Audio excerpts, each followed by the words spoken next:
is Elizabeth Griffin, the Black Romance Writer, and I hope that you are enjoying this time with your family, with your friends, and with your loved ones.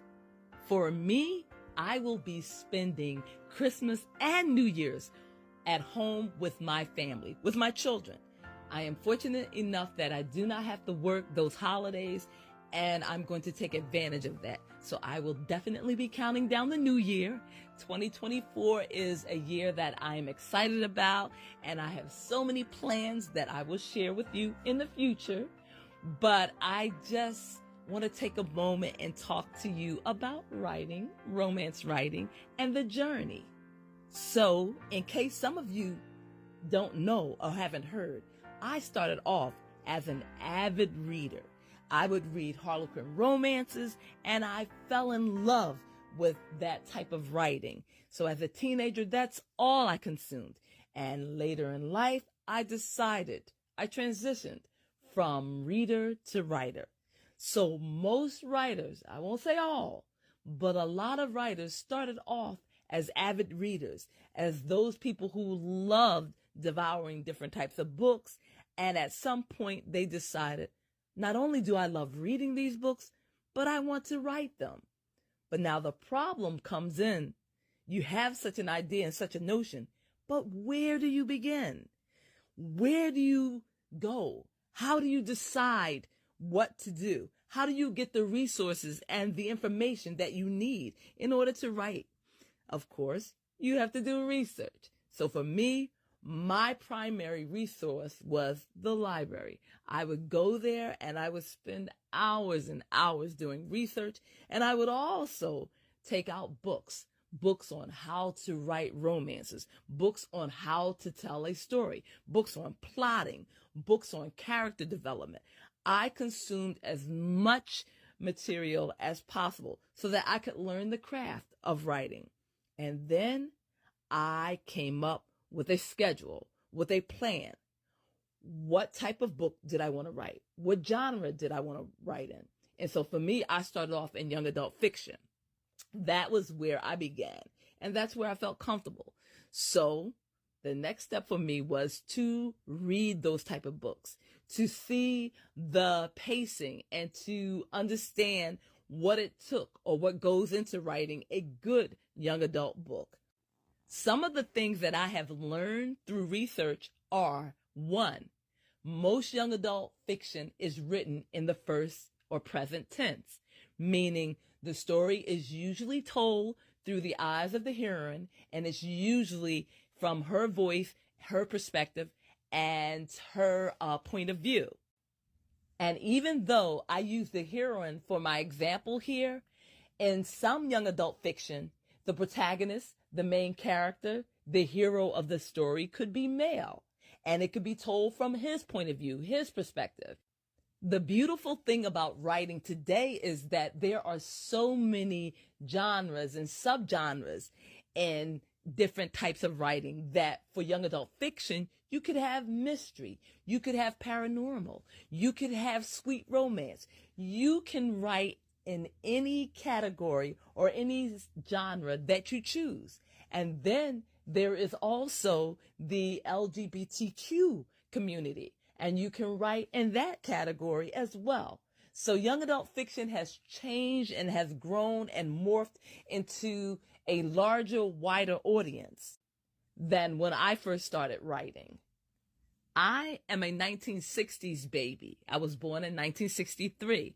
And so some of my techniques may be a little dated. Like, I love going to the library. That is my first go-to. But for young people, they may consider the internet their first choice as far as doing research or even getting books about writing. They may go online and they may go to different ebook platforms and download their resource material. So whatever choice or however you decide to get your information, I only want to stress that you do your research. You understand the 8 parts of speech. You understand how to diagram a sentence, how to take a sentence apart and how to put a sentence together. And of course, you're not going to learn everything all in one day. It's going to take time and it's going to take research. I have been researching and writing since I was a little girl. I decided that I wanted to be a writer at a very young age. I was maybe 9, 10, somewhere in that range. And I have been going strong. And over the years, I have been collecting information. I have been doing research. I have been reading. And also, for those of you who may not want to go to the internet, there's also audiobooks. Audiobooks are exploding on the scene now. And you can get your information, your research, through audiobooks as well. So whatever your method, as I said, I just stress that you dedicate time to understanding how to craft a story, understand who your audience is, who you are trying to reach, and write for the fun, for the pleasure of it all. I can tell you from experience that over the years, I have written for many reasons. I have written because I wanted to earn income. I have written because I wanted to change my circumstances. I have written because I wanted to be recognized and to have my writing recognized. And I have written at extremely fast pace. I have put my writing before other things, and I find that at some point I lost the joy and the pleasure of writing because it became competitive. It became a challenge. It became more than just fun. So I just want to stress that even though we want to make a living from writing, and even though we want to change circumstances through writing, it's a process. It's going to take time. It's going to take patience.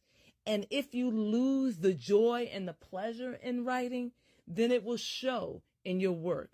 And you don't want that to happen. You want your stories and your ideas to be fresh and original and entertaining.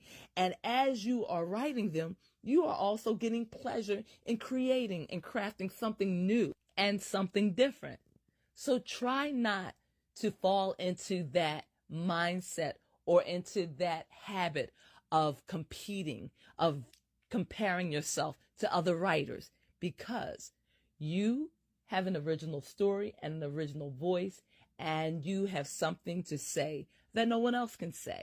They can't say it like you, and they most certainly will not write it the way you would write it. Writing romance novels is not an easy job. It is not for the faint of heart. But if this is what you want, and this is what you believe that you can do, then don't give up and don't get discouraged. There are different community of writers out there in the world, and you can find your tribe, you can find your group, you can find those people who will support you, and you will support them.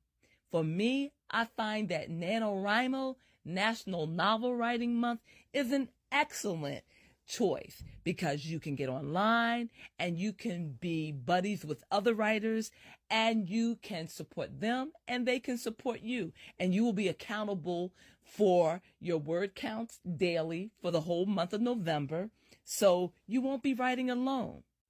You will have an online community that is worldwide that will support you. And obviously, I will be there as well. And you can become a buddy of mine. And we can communicate through the network and through that website. I'd also like to say this. As a writer, you should protect your material because it is intellectual property that belongs to you. So do not share all of your good ideas with the world. Keep those things private until you publish them, because good ideas are hard to come by. And if you have one, it is a treasure, and you should protect it as such. So you don't have to share all of your writing. You don't have to share all of your work or all of your ideas to the world until you're ready to publish, until you're ready to make money on it. So thank you for joining me on my platform. I hope this video has been helpful, and please feel free to check out my catalog of ebooks. I have over 40 titles. Audiobooks, I have 11 and counting, and paperback books.